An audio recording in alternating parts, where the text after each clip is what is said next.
Hey there, here are your top news stories from eWEEK, sponsored by Dell and Intel.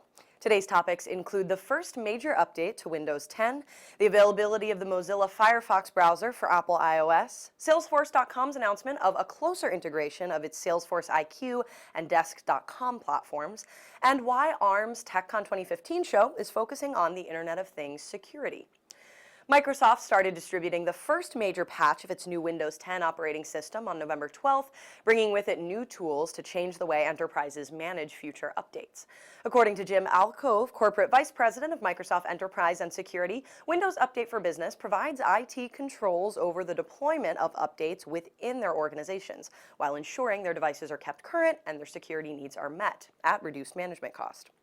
Alcove said features include setting up device groups with staggered deployments and scaling deployments with network optimizations. The open-source Firefox web browser is finally available to Apple iOS users, but it's a version that is missing one core element that every previous Firefox browser edition has always had. The iOS version of Firefox isn't powered by the open-source Gecko rendering engine.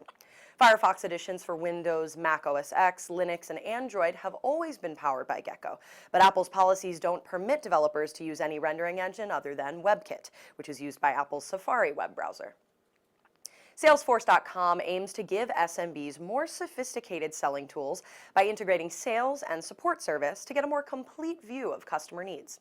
SalesforceIQ gives sales teams ready access to the latest information on existing customers and prospects to prepare sales professionals to call on potential customers, while Desk.com tracks service and support issues. The integration allows salespeople to access information from both platforms at the same time to keep them informed, for example, about a recent service call that could have a bearing on customers' interest in new products, services, or upgrades. ARM is looking to extend the reach of its chip designs beyond smartphones and tablets and into new growth areas, particularly the Internet of Things. The company sees the growth of the IoT with its tens of billions of connected devices, systems, and sensors as a natural fit for its low-power system-on-a-chip designs. ARM has been making a strong push into the burgeoning IoT market for the past couple of years. That has included everything from the development of its Mbed IoT platform to partnerships with the likes of IBM and strategic acquisitions to build out its capabilities in the market.